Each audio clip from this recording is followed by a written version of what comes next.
이제 오늘부터 디모데전서 우리가 말씀을 보도록 하겠습니다.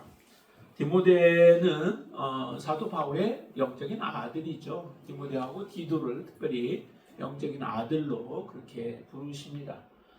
사도 바울이 정말 사랑하는 자들이죠.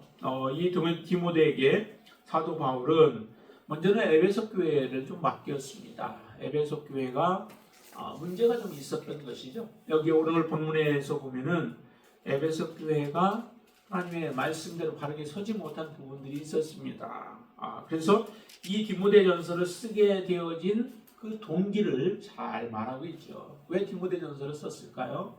디모데에게 특별히 부탁하는 말씀이죠. 디모데는 목회자에 해당되어집니다. 그래서 목회자인 디모데에게 한 이 말씀들이 목회자에게 한 말이니까 우리와는 상관이 없다라고 할지 몰라도 목회자인 디모데에게 한 그 말은 교회가 어떠해야 하는가라고 하는 것에 대한 것을 분명하게 말씀해 주고 있죠. 그렇기 때문에 교회가 어떠해야 되는가라고 하는 그 말씀 위에 우리가 바르게 서는 것이 성도들이 마땅히 살아가야 할 삶의 모습인 것입니다.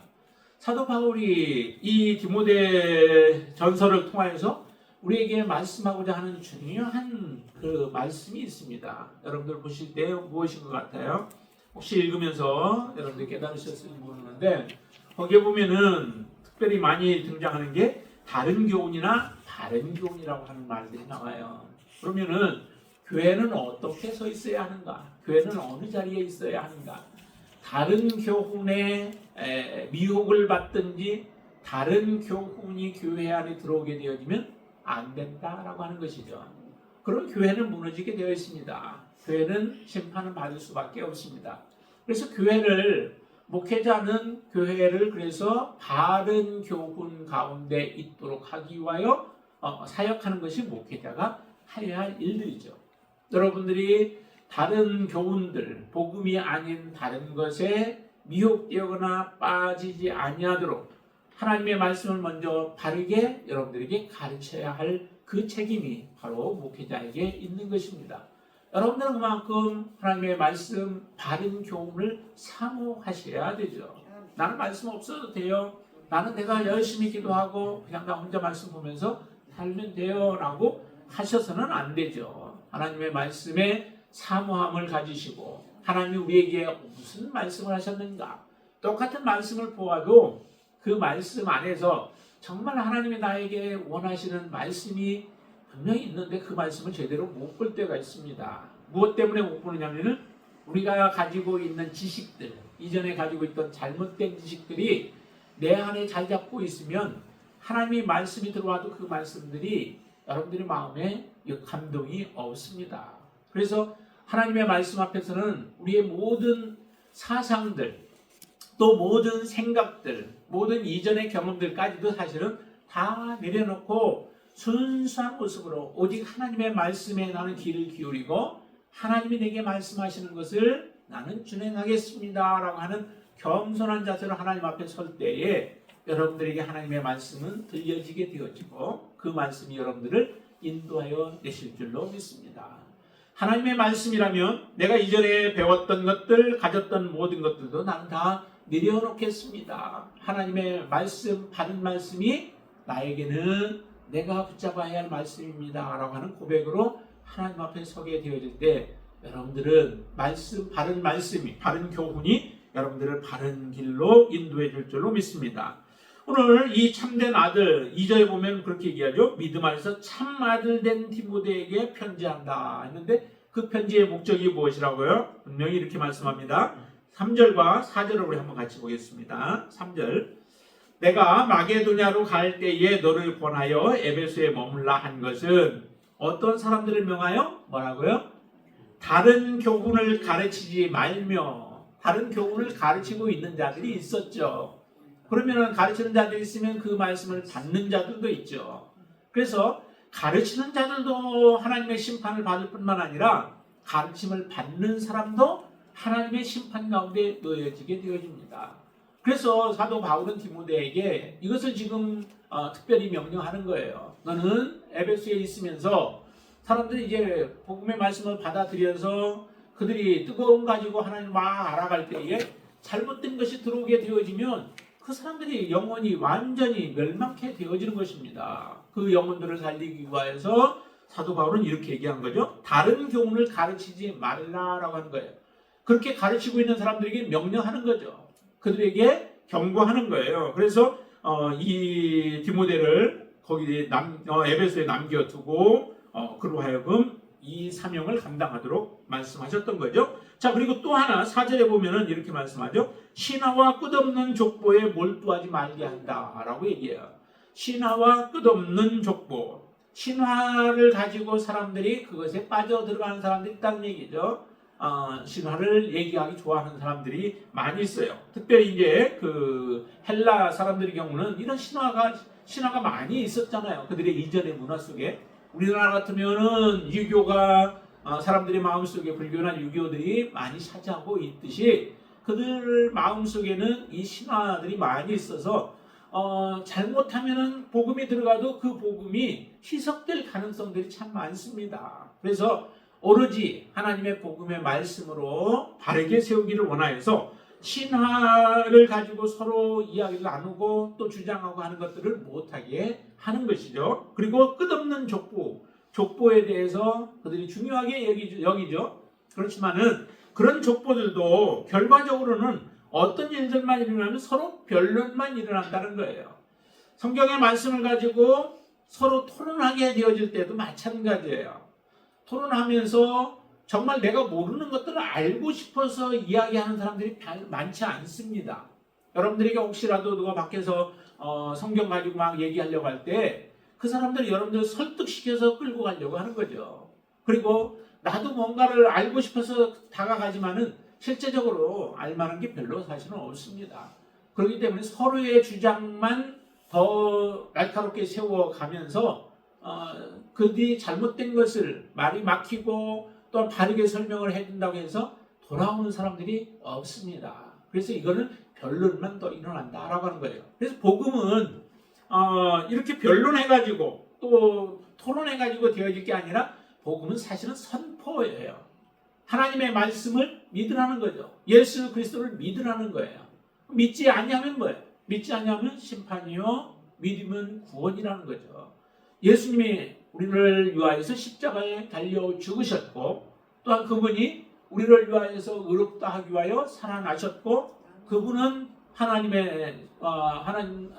하나님께 가셔서 하나님 우편에 지금도 계시면서 반드시 그분은 또 심판하러 이 땅에 오신다라고 하는 것을 우리는 선포하는 거예요. 그 선포에 사람들이 정말 우리는 그러면 어떻게 해야 할 것인가? 사도행전에 보면은 초대교회 그 당시에 보면 사람들이 복음의 말씀 그 예수 그리스도에 대해서 제자들이 설교를 하니까 사람들이 반응이 어떻게 나와요?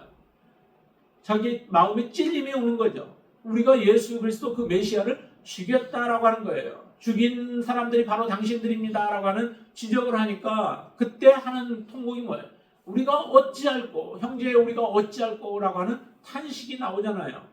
하나님의 말씀이 선포되어진 거예요. 근데 그 선포에 사람들이 찔리는 사람들, 하나님의 자녀들은 찔림을 받게 되어지고 그로 인하여서 우리가 어떻게 해야 하는가라고 하는 무릎을 꿇게 되어지죠. 그때에 너희가 회개하고 돌이키라라고 하는 하나님의 말씀을 들음으로 인하여 이전에 가던 길들을 돌이키고 돌아오는 역사가 일어나게 되죠. 그냥 돌아와가 아니에요. 선포하게 되어지면 이와 같은 역사가 일어나게 되어지죠. 빌립보 감옥에서도 그런 일이 있지 않았어요? 간수가 때려서 감옥에 쳐넣었을 때도 그때 하나님의 놀라운 역사가 일어나잖아요. 찬송하고 기도하니까 옥문이 흔들리면서 다 모든 것들이 다 풀어졌는데도 이 죄수들은 도망가지 않았던 거예요. 그때 간수 양이 얘기하죠. 우리가 어찌해야 되냐라고 하는 그때 주 예수를 믿으라. 그리하면 너와 네 집이 구원 얻으리라 라고 하시는 말씀으로 그들에게 줌으로 그들이 침례를 받고 구원 얻는 놀라운 역사가 일어나게 되어집니다. 하나님의 말씀은 선포예요. 선포하면 그 선포에 의해서 받아들이는 사람과 받지 않는 사람들이 완전히 갈라지게 되어지죠. 여러분들은 참 능력이 있는 거예요. 그래서 여러분들의 입술에 하나님은 이런 권세를 주셨어요. 예수님께서도 제자들을 세우실 때 권세를 하나님이 다 주셨다는 거죠. 예수님께 모든 권세를 다 주셨어요. 그래서 우리는 가서 하나님의 말씀을 선포해서 그 영혼들이 들으면 구원의 길로 인도하고, 그렇지 않냐면은 그들이 스스로 자초하여서 심판의 길로 나아가는 것입니다. 이들처럼 능력이 있는 거죠. 그런 말씀들로 하나님의 말씀을 선포하면 그 영혼들이 구원을 받게 되어지는데, 지금 여기는 살그머니 들어와서 사람들의 영혼을 도둑질하려고 지금 다른 교훈을 전하고 있는 것입니다. 자, 그러면 우리는 이제 어떻게 해야 하는가? 다른 교훈이 무엇인가? 바른 교훈이 무엇인가? 라고 하는 거죠. 여기에는 다른 교훈이 뭐예요? 다른 교훈은 아까 얘기한 것처럼 신화와 끝없는 족보, 이것도 하나의 다른 교훈이에요. 근데 또 하나는 뭐냐면은 율법에 대해서 사람들이 잘못 인식을 한 거예요. 율법을 붙잡고 율법대로 내가 순종하면, 율법대로 행하면 나는 구원을 얻으리라 라고 하는 생각을 가지고 있는 사람들이 참 많습니다. 유대인들이 많이 그렇죠. 그래서 율법과 씨름을 하는 거예요. 그 말씀을 어떻게 해서든 그 말씀을 지킴으로 인하여서 내가 구원을 받으리라 라고 하지만, 여기에 보면은, 오늘 본문에 보면은 율법이 어떤 역할을 해요? 율법이 악한 건 아니에요. 악한 건 아니지만은 율법이 우리에게 선한 것은 율법을 통하여서 우리가 누구에게 나아가겠냐면 예수 그리스도께로 여러분들을 발걸음을 옮기게 하시는 거예요. 율법이 없으면 여러분들이 예수님께 가고자 하는 의욕이 생길까요? 예수님께 가고자 하는 그런 여러분들 마음이 생겨질까요? 왜냐하면 율법이 없으면 내가 죄인이라고 하는 것을 알지 못해요. 깨닫지는 못합니다. 내가 죄인인 것을 알지 못하는데 어떻게 나를 구원해 줄 분이 필요하겠어요? 여러분들이 의인이시면 여러분들은 굳이 구원받을 필요 없어요. 여러분들이 의인이시면 하나님의 이 대속이라고 하는 게 필요가 없잖아요. 여러분들이 의인이 아니었기 때문에 여러분들을 대속하실 예수 그리스도가 필요했던 것이죠. 그렇잖아요? 그 제사를 드리는, 번제를 드리고 제사를 드리는 그 이유가 어디에 있어요? 그거는 죄를 범했을 때에, 그것을 깨달았을 때에 하나님 앞에 제물을 가지고 나와서 번제도 드리고 또한 희생 제물을 드려가면서 하나님 앞에 제사를 드리게 되어지죠. 여러분들이 그때 우리는 죄인이었다라고 하는 거죠. 그런 죄인들에게 필요한 것이 바로 이 율법이에요. 율법은 그래서 우리의 죄를 깨닫게 하시는 거죠. 죄를 깨달으면 어떻게 할까요? 그럼 그 문제를 해결을 해야 되잖아요. 죄가 있는데 이 문제를 해결할 방법을 몰라요. 어떻게 해결할지를. 그 방법을 제시해 준 것이 하나님의 말씀이잖아요. 율법이잖아요.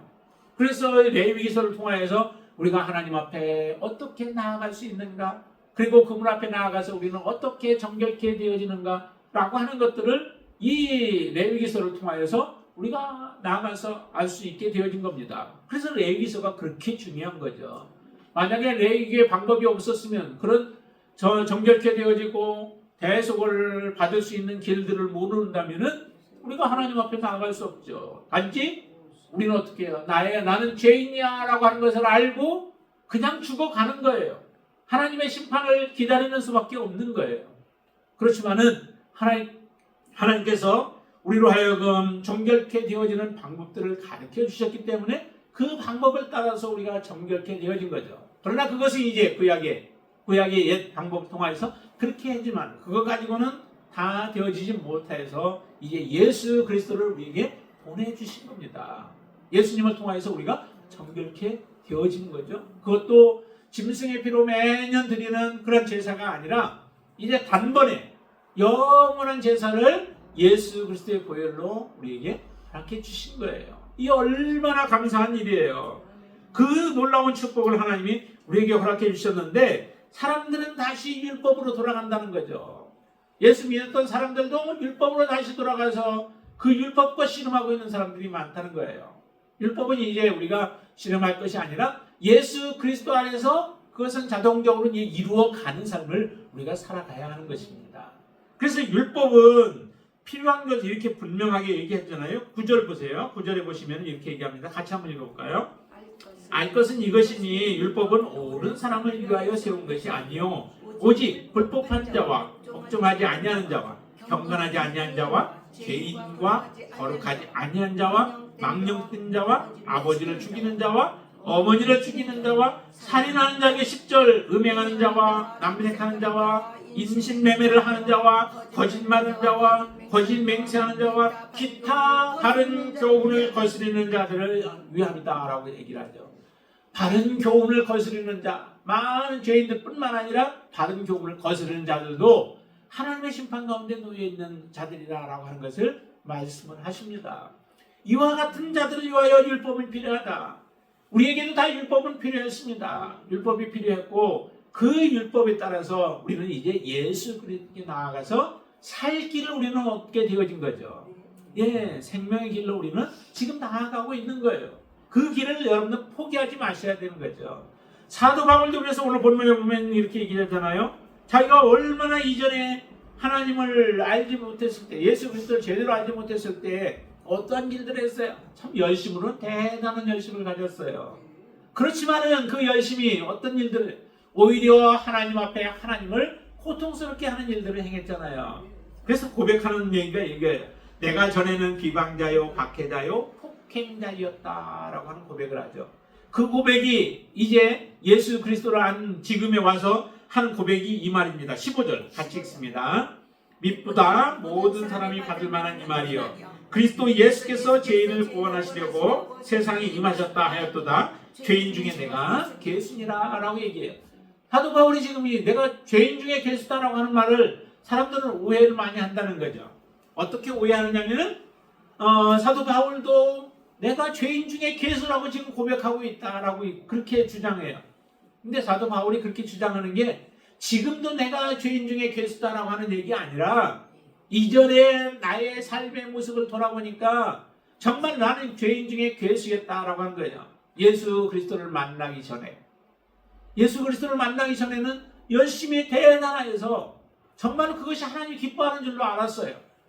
그런데 하나님을 잘못 알았던 거죠. 예수 그리스도에 대한 지식이 없었던 거예요. 지식이 없으니까 자기가 알고 있는 것이 전부이죠. 그래서 그 전부 그 열심을 따라서 자기가 알고 있는 한도 안에서의 열심을 따라서 그래서 예수 믿는 사람들을 핍박을 하고 그들을 죽이는 데에 앞장섰던 일들을 생각해 보니 정말 나는 죄인 중에 괴수였습니다 라고 하는 그런 고백을 하고 있는 거예요.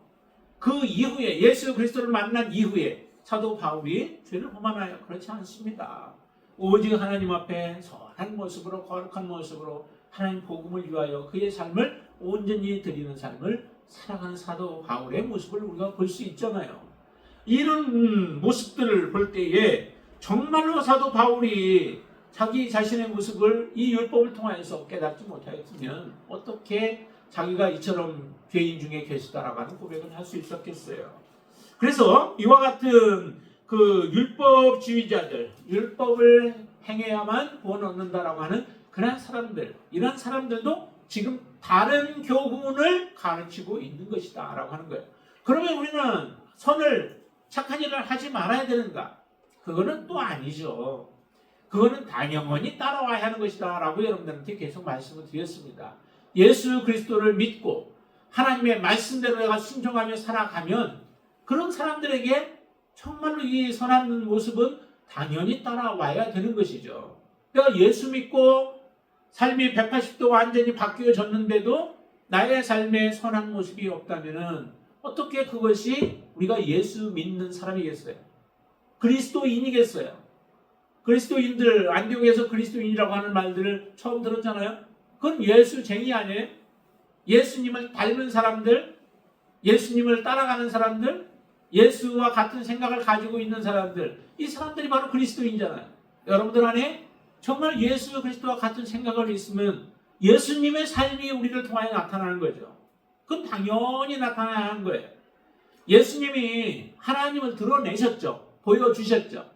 하나님을 보여달라고 제자들이 그렇게 재촉하잖아요. 하나님 보여주세요 라고 얘기해요. 그런데 예수님 뭐라고 말씀하세요?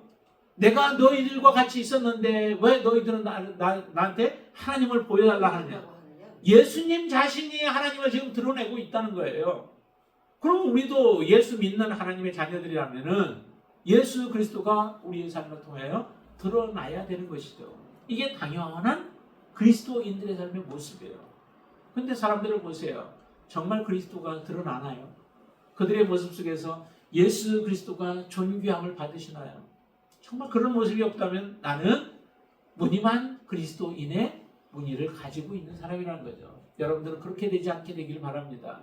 다른 교훈에서 여러분들이 벗어나시고 오직 바른 교훈 안에 서실 수 있게 되길 바랍니다. 바른 교훈 안에 서는 것이 그럼 무엇일까? 무엇이 바른 교훈에 서는 것일까? 여기에 보면은 4절에 이런 말씀을 하세요. 4절. 신하와 끝없는 족보에 몰두하지 말게 하려 함이라. 그러면서 하시는 말씀이 이런 것은 믿음 안에 있는 하나님의 경륜은 이름보다 도리어 별론을 내는 것이다 라고 얘기해요. 그러면 바른 교훈 안에 있는 사람은 어떤 모습을 드러내야 돼요? 어떤 모습이 나타나요? 믿음 안에 있는 하나님의 경륜을 이룬다라고 하는 거죠.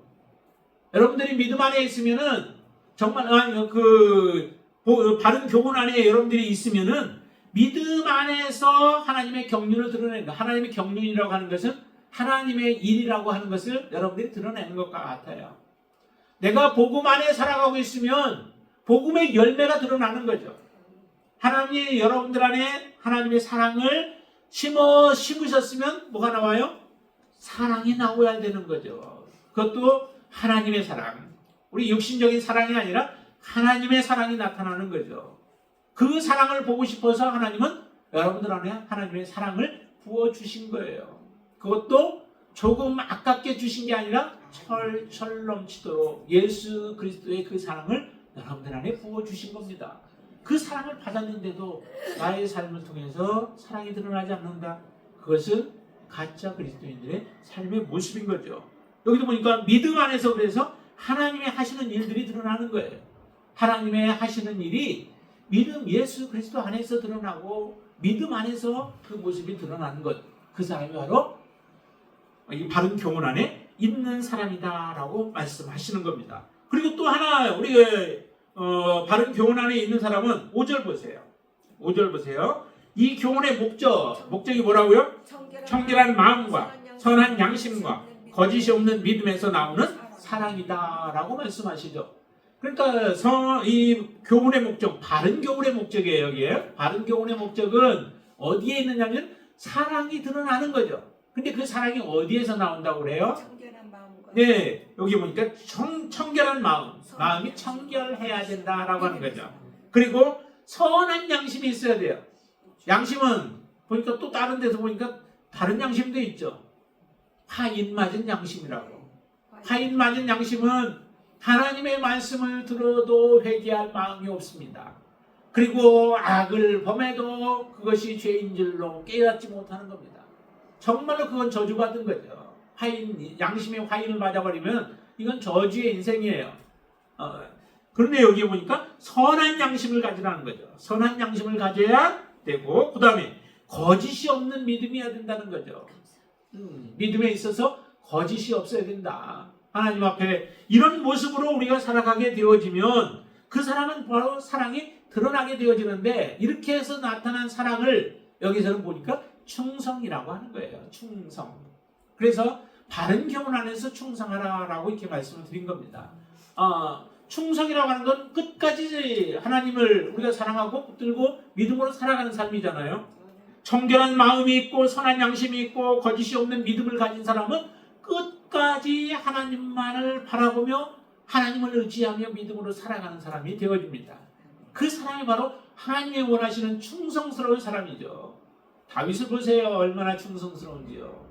정말로 그래서 하나님은 다윗을 보니까 내 마음에 합한 자다라고 말씀하시죠. 내 마음은 시원케 하고 나의 마음에 합한 자다라고 해요. 얼마나 고난의 길들을 많이 걸었어요. 여러분들 앞에 그런 고난이 찾아온다면 여러분들은 어떠시겠어요? 여러분들도 다윗처럼 그렇게 살아가실 줄로 믿습니다. 거기서 불평불만하고 주저앉아 있는 것이 아니라 정말 그 상황 속에서도 하나님의 선하심을 믿고 하나님이 행하시는 그 놀라운 여러분들을 사랑하시고 여러분들을 붙드시고 함께 하시는 그 하나님을 신뢰하면서 여러분들의 입술을 통해서도 험지치 않게 되어질 줄로 믿습니다. 이렇게 해서 살아가는 거예요. 그런데 이와 같은 모습으로 우리가 하나님 앞에 살아가야 하는데 그러지 못한 사람이 있다는 거죠. 그래서 나타난 사람들, 지금 여기서 말하고 있는 사람이 누구냐면 20절이에요. 20절 한번 보세요.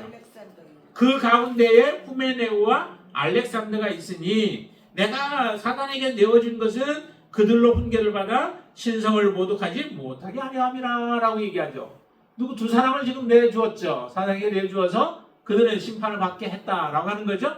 근데 이 두 사람 후메네오와 알렉산더라고 하는 사람은 바로 하나님 앞에 충성하지 않는 사람이 대표로 지금 거론이 되어지고 있는 겁니다. 여러분들이 이런 이름으로 이렇게 여러분들의 이름이 들어와서는 안 되죠. 그렇죠? 느헤미야서 같은 데도 보니까 어떻게 거기에 보면 마지막에 보면은 사람들의 이름이 등장하는데 그 족보들이 등장하는데 누구의 이름이 등장하냐면 죄악을 범한 사람들, 이방인들과 통혼하면서 하나님의 거룩함을 깨뜨린 사람들의 이름들이 쭉 나타나고 있는 모습을 보여줘요. 정말 얼마나 대대로 성경이 없어지기 전까지 그 이름이 그곳에 기록되어지잖아요. 얼마나 참 우리가 창피한 일들이겠어요. 여기에도 보니까 두 사람이 그와 같은 모습이죠. 하나님 앞에 충성되지 못한 사람은 다 이와 같은 사람들이라는 거예요. 이런 사람들처럼 다 그렇게 되어질 것이다. 우리는 그러면 어떻게 살아가야 할까요? 하나님 앞에 바른 교훈 안에서 온전히 충성하는 삶을 사셔야만 됩니다. 이것은 선택권이 아니라 당연히 우리는 그렇게 살아가야 하는 거예요. 디모데를 통하여서 바로 이 에베소 교회의 교인들을 이와 같이 바른 교훈 안에 서서 하나님 앞에 충성하는 자로 만들게 하기 위하여 사도 바울은 디모데를 바로 이 에베소에 남겨둔 거예요. 그리고 그 사역을 감당하라고. 그러면서 사도 바울이 이처럼 말하고 있는데 또 하나 이제 여기에 보면은 그 바른 교훈이라고 하는 것이 무엇을 얘기하는 걸까? 바른 교훈은 11절 한번 보세요. 11절 같이 한번 읽어볼까요? 이 교훈은 내게 맡기신 바 복되신 하나님의 영광의 복음을 따르리니라 그러죠. 사도 바울에게 맡겼어요. 무엇을 맡겨요? 복음을 맡겼죠. 근데 그 복음이 어떤 복음이에요? 영광의 복음인데 거기에 보니까 복되신 하나님의 영광의 복음이래요. 복되신 하나님의 영광의 복음. 그렇죠? 우리 여러분들에게 맡기신 복음도 동일한 복음이에요. 그렇죠? 믿으시죠? 예, 여러분들에게 맡기신 복음이 정말 다른 사람들은 여러분들이 전에도 거들떠보지도 않고 오히려 여러분들을 핀잔을 주기도 하고 조롱하기도 할지도 몰라요. 그러나 여러분들 안에 있는 그 복음은 여기에서 말씀하신 것처럼 복되신 하나님의 영광의 복음이라는 거예요. 여러분들만큼이라도 이 복음이 이와 같은 복음이다라고 하는 것을 여러분들이 분명히 인정하고 인식하고 그렇게 여러분들도 주장하면서 사시게 되길 바랍니다. 그냥 복음이 아니에요. 시원찮은 게 아니에요. 세상이 뭔가 바꿀 만한 것도 아니에요. 이것은 가장 귀하고 값진 것인 줄로 믿습니다. 예수 그리스도가 여러분들 안에 계신 것도 이런 놀라운 축복인 줄로 믿습니다. 자, 그리고 또 하나 이제 바른 교훈이라고 하는데 그 바른 교훈은 어떤 것이냐면은 13절에 보면은 이렇게 얘기합니다. 내가 전에는 비방자, 해방자, 박해자요, 폭행자였으나 도리어 긍휼을 입은 것을 내가 믿지 아니할 때에 알지 못하였고 행하였습니다. 라고 얘기하는데요. 거기에 보니까 긍휼을 입은 것이다 라고 표현을 해요. 16절에서도 그렇게 얘기를 하죠. 그러나 내가 긍휼을 입은 까닭은 사도 바울이 왜 긍휼을 입었는가 라고 하는 것을 이야기를 하죠. 그것은 자기가 이런 하나님 앞에 악을 행하는 자였음에도 불구하고 하나님이 참고 기다리셨다가 나를 구원해 주셨고 나에게 이런 사명을 맡겨주셨다라고 하는 것이 다른 사람들에게도 본이 되어진다는 거죠. 혹시라도 악을 범했을지라도 하나님은 우리가 돌아오면 하나님은 용서해 주시고 또 하나님의 일에 함께 할 수 있도록 은혜를 허락해 주신다라고 하는 것을 사람들로 하여금 소망을 가지게 하기 위하여 이렇게 하셨다라고 하는 그런 고백을 해요. 하나님 은혜를 주시는 것은 하나님의 은혜죠. 하나님이 주시는 거예요. 우리가 억지로 할 수 없습니다. 율법이 우리에게 이 은혜를 주지 않습니다. 율법은 단지 예수 그리스도께를 인도하는 역할을 하고 실제적으로 우리에게 구원을 주시고 우리에게 은혜를 주시는 분은 예수 그리스도이신 줄로 믿습니다. 이게 바로 이런 놀라운 복음을 우리가 가지고 있는 거예요. 그런데 무엇에 다른 교훈에 우리가 기웃거릴 이유가 무엇이 있겠습니까? 다른 교훈에 우리가 끌려갈 이유가 무엇이 있겠습니까? 여러분들은 하나님의 말씀에 다시 한번 뿌리를 깊이 내리시고 흔들리지 않는 믿음을 가지고 여러분들의 주님을 섬기시게 되길 바랍니다. 마지막까지 충성하시게 되길 바랍니다. 바른 교훈이 우리를 하나님 앞에 바르게 세울 줄로 믿습니다. 그 바른 교훈에서 떠나지 아니하고 하나님을 더욱더 열심으로 섬기는 저와 여러분들 되시기를 주님의 이름으로 축원을 드립니다. 기도하겠습니다. 하나님 감사합니다. 오늘도 저희들 하나님의 말씀 앞에 저희들 세워주시니 감사합니다. 하나님 바른 교훈이 우리 대흥 세종교회에 하나님 앞에 서게 하여 주시옵소서.